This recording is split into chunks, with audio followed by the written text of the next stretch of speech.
Assalamualaikum warahmatullahi wabarakatuh. Selamat datang di Sandro Channel. Oke, sekarang ini Kang Deddy Mulyadi dilaporkan ke PT UN oleh beberapa lembaga sekolah gitu ya.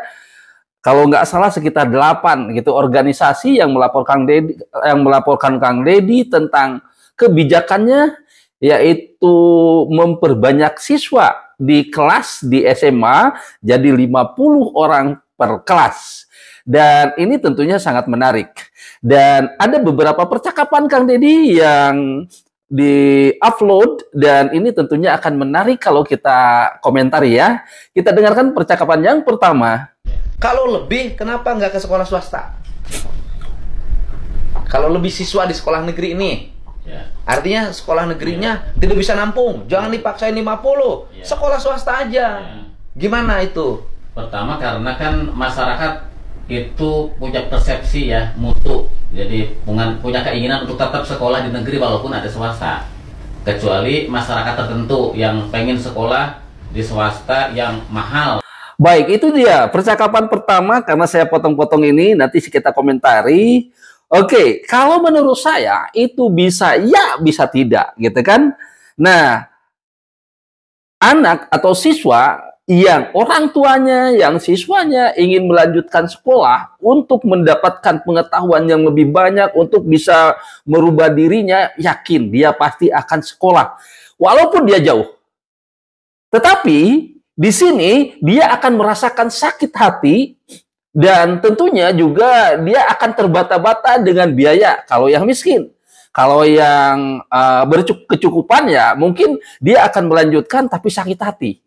Nah, pertanyaannya kenapa sakit hati? Gini, ini tidak dibicarakan. Tentunya kita harus lihat dulu permasalahannya, kenapa sih ini tidak bisa diterima kalau memang rumahnya dekat di sekitar sana. Ini permasalahan gitu. Oleh sebab itu, tidak semua orang yang tidak diterima itu jauh, justru ada orang yang tidak diterima itu dekat rumahnya dengan sekolah negeri tersebut, gitu. Nah, yang keduanya, ini tentunya ada yang tidak. Kalau tidak meneruskan itu kenapa? Pertama, faktor ekonomi, karena jaraknya lumayan agak jauh, akhirnya dia harus menggunakan kendaraan atau ongkos yang cukup lumayan, gitu. Yang keduanya, masih di sekolah swasta berbayar, gitu ya. Nah, ini yang diungkap oleh Kang Deddy, masih berbayar.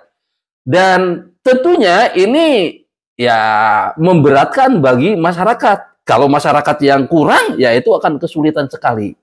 Oke ya, saya sepakat dengan Pak Kepala Dinas. Jadi gini, SMA 3 misalnya. Misalnya Kabupaten Bogor, misalnya.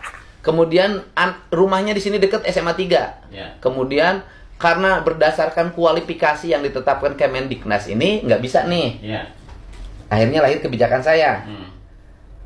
Dia bisa sekolah di situ pada akhirnya karena misalnya kualifikasi ekonominya rendah. Nah, kemudian kalau mereka udahlah tutup di kita, suruh sekolah ke tempat lain. Daeken tuh. Nggak mau, Pak. Kebanyakan nggak pada mau, tetap pengen masuk ke sekolah negeri walaupun udah melebihi 36. Nah, kalau sekolah negerinya digunting, andai kata waktu itu saya tidak mengambil kebijakan, udah aja 36, 15 mah sekolah di luar ke swasta. Daeken tuh. Ya itu yang mereka pada nggak mau. Kalaupun mau, resikonya kadang kan karena harus bayar gitu. Kadang-kadang sekolahnya kita. Kalau menurut saya ini bukan masalah mau dan tidak maunya.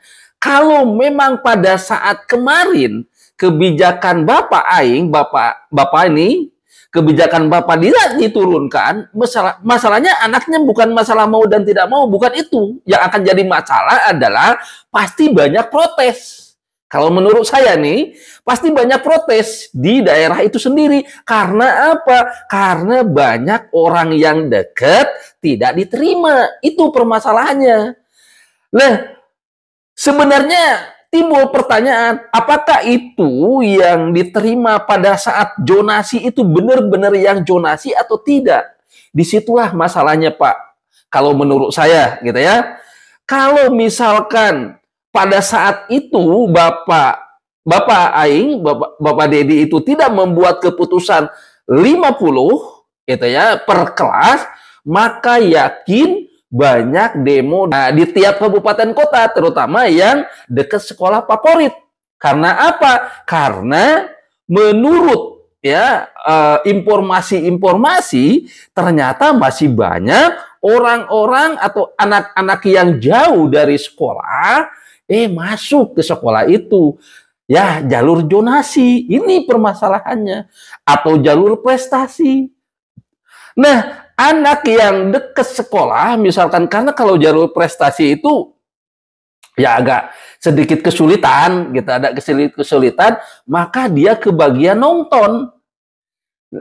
Kalau kebijakan Bapak tidak dibuat saat itu, saya yakin banyak rame lah, baik itu dari kiri, dari kanan, gitu. Tetapi dengan kebijakan Bapak ini, maka ini tertutupi.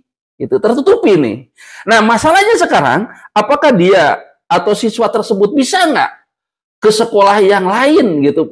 Kalau di-cut oleh Bapak, kalau menurut saya bisa ya, bisa gitu.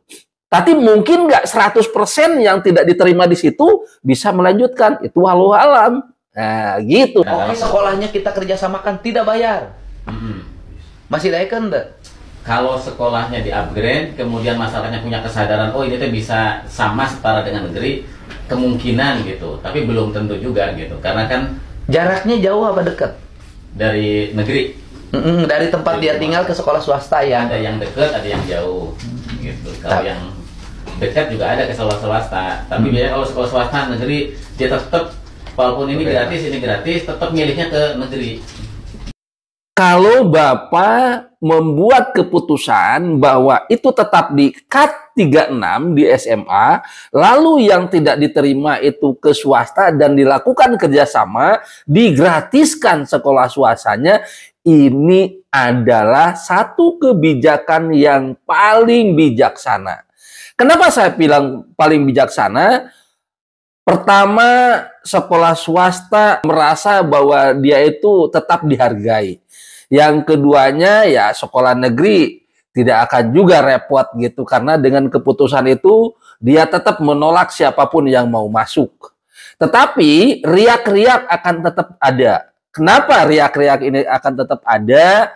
Pertama, dengan kebijakan yang 36, artinya mengkat ini, itu ada orang-orang yang di sekitar sana itu tidak diterima. Itu satu. Yang kedua, ada juga mungkin orang-orang yang ya punya kepentingan, punya kekuasaan, tetap ingin masuk ke sana. Sehingga ini akan jadi riak-riak. Dan ada yang ketiga, kemungkinan ada orang yang jauh sudah masuk ke sana, dijadikanlah peluru bagi orang lain untuk membuka permasalahannya. Nah, disinilah kalau menurut saya. Tapi ini satu langkah yang bijaksana kalau diambil tetap 36, lalu yang lainnya kerjasama. Permasalahannya sekarang adalah bagaimana kerjasamanya dengan swasta ini, gitu. Apakah dengan BPMU itu atau ada tambahan yang lain? Nah, kalau sudah ada seperti itu, tetap aja yang swasta itu nanti ya sesuai dengan dengan kebijakan-kebijakan swasta itu. Saya yakin kalau misalkan sekolah swastanya yang sudah mengupgrade diri, yaitu para orang tua atau anak-anak ini pasti akan masuk ke swasta yang sudah upgrade. Kalau swastanya yang biasa-biasa saja, yang tidak melakukan perubahan-perubahan, maka tetap aja akan ditinggalkan. Karena sekarang ini sudah banyak orang tua yang paham dengan proses pendidikan, apalagi di SMA, SMK. Karena lulusan SMA dan SMK ini nanti akan menentukan proses ke depannya. Gitu. Ke depannya dia itu mau kemana, mau bagaimana. Kalau yang dia ingin melanjutkan ke perguruan negeri dan lain sebagainya, tentunya ada harapan-harapan di sekolah-sekolah yang luar biasa. Kalau sekolah swastanya yang sudah mengupgrade diri dari kemarin pun, itu tidak kekurangan siswa.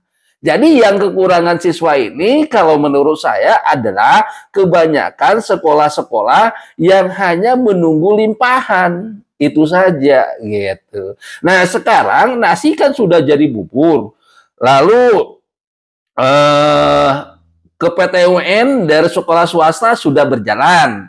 Nah, ini tinggal bagaimana nanti kalau misalkan kalau PTUN ini menang yang mengusulkan, maka nanti anak-anak yang ada di sekolah itu dipindah. Wah, ini akan rame juga ini gitu.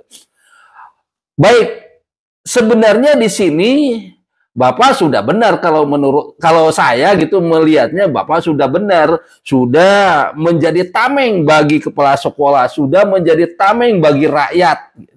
Tetapi yang harus dilakukan adalah bagaimana evaluasi terhadap sekolah negeri tersebut dalam SPMB. Oke? Terima kasih saya ikut ngobrol di sini, mudah-mudahan ada manfaatnya. Salam sukses dari Kang Obing Sandro Channel. Assalamualaikum.